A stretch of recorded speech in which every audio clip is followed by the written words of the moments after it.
outro fator é entender que antes toda a experiência esta terra. Fondation Jean Jaurès. Penser pour agir.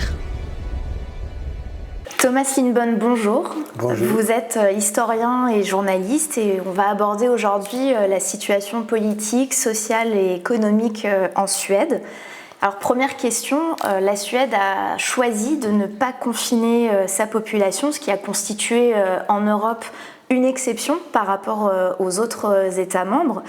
Aujourd'hui, est-ce qu'on peut dire que cette stratégie a été payante et est-ce que vous pouvez nous parler des mesures qui ont été mises en place en Suède et leurs effets ?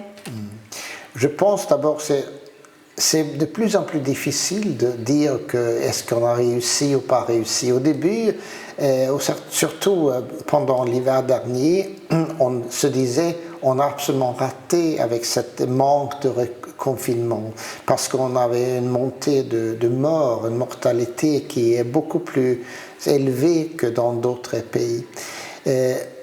Pendant les derniers mois, on a l'impression que ça s'est calmé, que la situation aussi bien pareille qu'avant n'a pas apporté des inconvénients qu'avant. Mais c'est intéressant quand même de voir quelques chiffres sur la situation en Suède, justement pour la mortalité. Et donc, si on compare avec les autres pays nordiques, c'est intéressant de comparer ces pays. Ils ont beaucoup de choses ensemble qui sont pareilles. Le nombre de morts jusqu'à présent, du début de la pandémie, en Norvège, 154 morts. En Finlande, 187 et au Danemark, 446. Ce sont les derniers chiffres que j'ai pu avoir jusqu'à présent. Et la Suède a eu 1436 morts. Et je parle de par million d'habitants. C'est ça important. Ce n'est pas total, c'est le par million d'habitants. Donc on voit que la Suède a quand même beaucoup plus de morts par rapport aux autres pays nordiques. Si on compare avec la France, c'est 1712 jusqu'à présent par million d'habitants que j'ai pu obtenir. Mais la France a une autre situation que les pays nordiques, c'est que c'est beaucoup plus peuplé. Et c'est une autre façon de vivre. Les villes sont différentes dans la population et aussi on vit dans des maisons, des appartements plus petits, etc. Donc je trouve que c'est quand même intéressant de comparer avec la Suède avec les autres pays nordiques. Et là, on voit que toujours la Suède a une beaucoup plus grande mortalité. Et quelle est la raison pour laquelle on peut voir que les autres pays nordiques, ils ont eu un confinement, ils ont été beaucoup plus stricts. Par exemple, à Helsinki, on a fermé, pendant une certaine période, le Premier ministre a décidé de fermer Helsinki et personne n'avait le droit de quitter ou entrer dans la capitale pendant une certaine période, je crois 3-4 semaines, quelque chose comme ça. C'est quelque chose qui était impensable en Suède, mais la Finlande a aussi réussi. Ils ont eu des masques, ils ont eu beaucoup plus de restrictions pour les gens d'aller dans des restaurants, etc., etc. La Suède n'a pas du tout eu ça. On n'a pas eu de masque, d'obligation de masque. On a toujours laissé les restaurants, cafés ouverts, les boutiques aussi, sans restriction. La seule chose qu'on a répétée tout le temps, c'est de prendre la distance et ne sortez pas si vous êtes malade. Ça, ce sont des deux propositions, deux conseils qu'on a donnés, mais ce n'était pas obligatoire. On n'a jamais eu une sorte de peine si on ne suit pas les propositions ou les recommandations. Je pense que la population suédoise, malgré les grands chiffres de mortalité qui devaient dire ou que veut faire une sorte d'effrayement, les Suédois ont pensé dès le début que nous, on est un pays où on est rationnel, où on croit à la scientifique. Et donc, quand il y avait une autre autorité centrale en Suède qui disait, nous avons les preuves pour que notre politique est correcte au point de vue scientifique, et que le gouvernement a suivi les propositions de cette haute autorité de santé, ça veut dire qu'on n'a presque pas eu de débat. C'est l'autorité sanitaire qui a dit ça c'est bien, ça ce sont de bonnes mesures, etc. Donc la plupart des Suédois ont accepté ça. Et surtout, comme c'est pénible de porter un masque, comme c'est pénible de ne pas pouvoir aller au restaurant et au café, on peut toujours se dire, jusqu'à présent, je ne suis pas touché, je ne suis pas malade, ou je suis malade, mais je suis bien guéri. Et il y a quand même un petit nombre de Suédois qui ont été morts, même si on dit que c'est beaucoup plus que dans d'autres pays. Donc, pour beaucoup de gens, c'était un peu comme si rien n'avait été. Je pense que c'est un peu c'est notre on peut peut-être pas dire notre idée de la société suédoise qui est assez apparent, c'est que les gens disent, les hommes politiques disent et les gens en général disent, en Suède on a confiance en les Suédois. Les Suédois prennent leurs responsabilités. Quand l'État dit, pas avec une amende, mais seulement comme une recommandation, on doit faire ça, ci et ça, on le fait, parce que c'est dans l'intérêt du pays, c'est dans l'intérêt de l'individu. Et on croit à cette philosophie suédoise. Et ça fait aussi que, oui, on a finalement accepté, la plupart des Suédois accepté la politique menée en Suède. Et enfin, deuxième question, plus sur la situation politique du pays. Le Premier ministre Stefan Löfven a annoncé qu'il démissionnerait en novembre prochain, compte tenu de la position fragile qu'il avait, dans laquelle il se trouvait depuis le vote de défiance en juin dernier. Quels sont les éléments qui ont conduit à cette instabilité? Est-ce que vous pouvez revenir un peu sur la situation du Parti social-démocrate et surtout des perspectives à venir en vue des prochaines élections?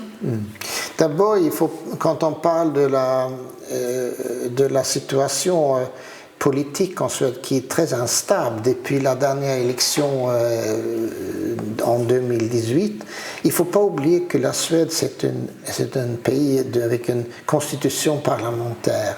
Ça veut dire qu'on n'a pas de président qui peut trancher, on a un roi, mais le roi n'a pas de pouvoir.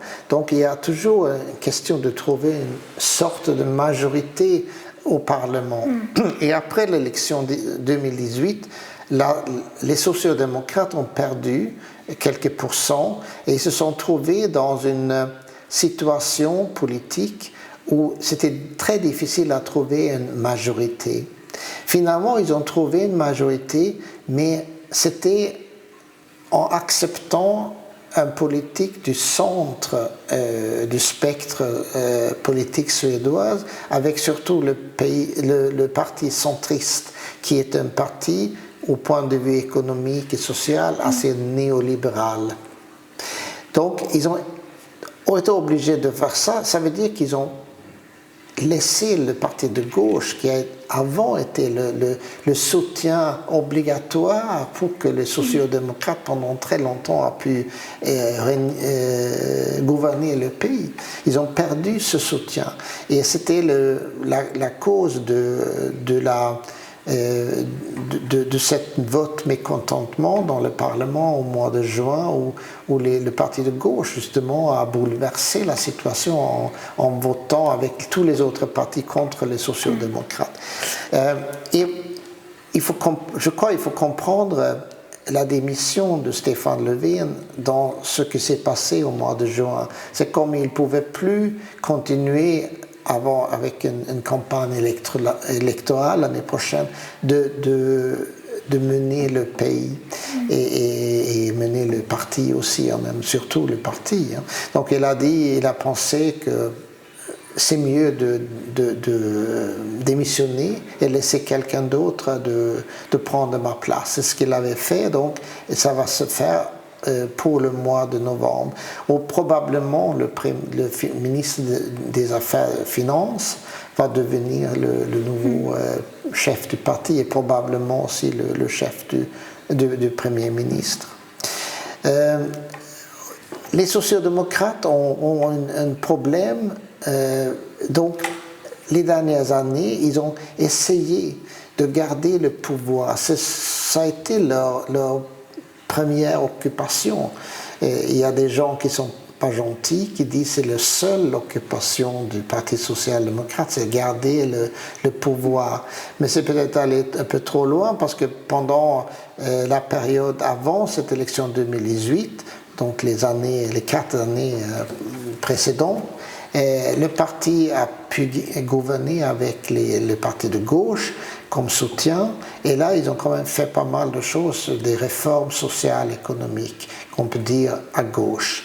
Mais maintenant la situation est devenue si compliquée pour les sociodémocrates, ils ne peuvent pas gouverner sans avoir le soutien du centre, et une partie du centre qui est donc, comme j'ai expliqué, néolibérale. Donc maintenant, si on regarde dans l'avenir, on va se demander qu'est-ce qui va se passer.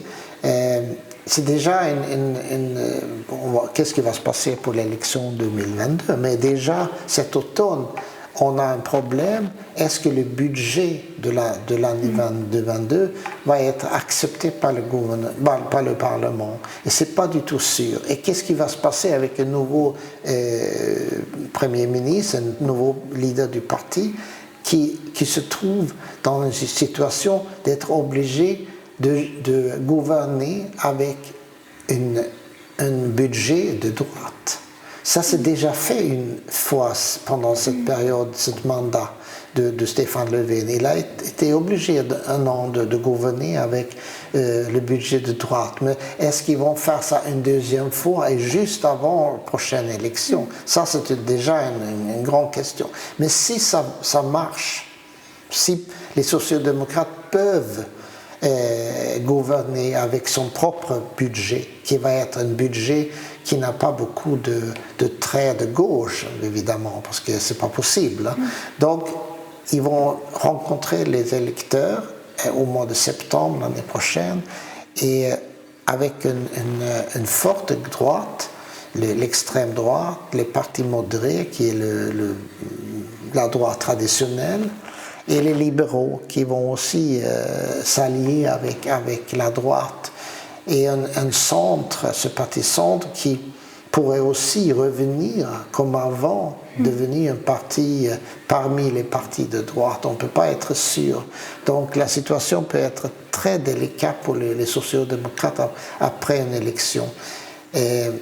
Mais celui qui dit, ou celle qui dit « je sais qu'est-ce qui va se passer après l'élection l'année prochaine », il ne sait pas de quoi il parle, parce que c'est très, très, très difficile d'être prophète sur l'avenir de la politique suédoise.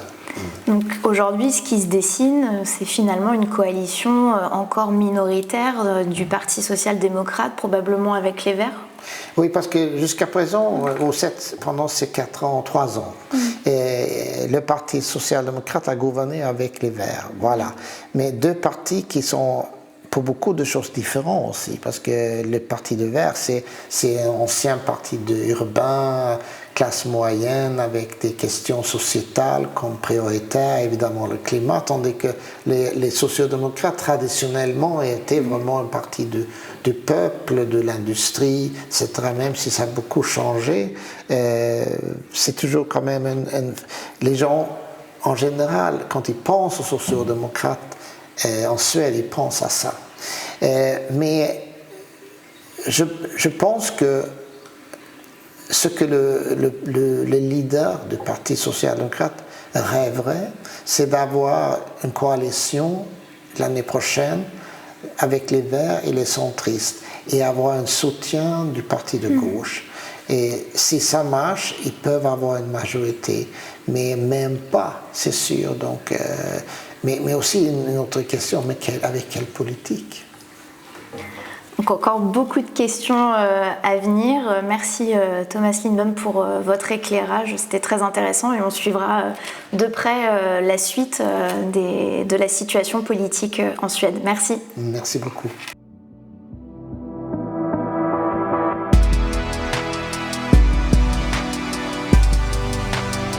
Fondation Jean Jaurès. Penser pour agir.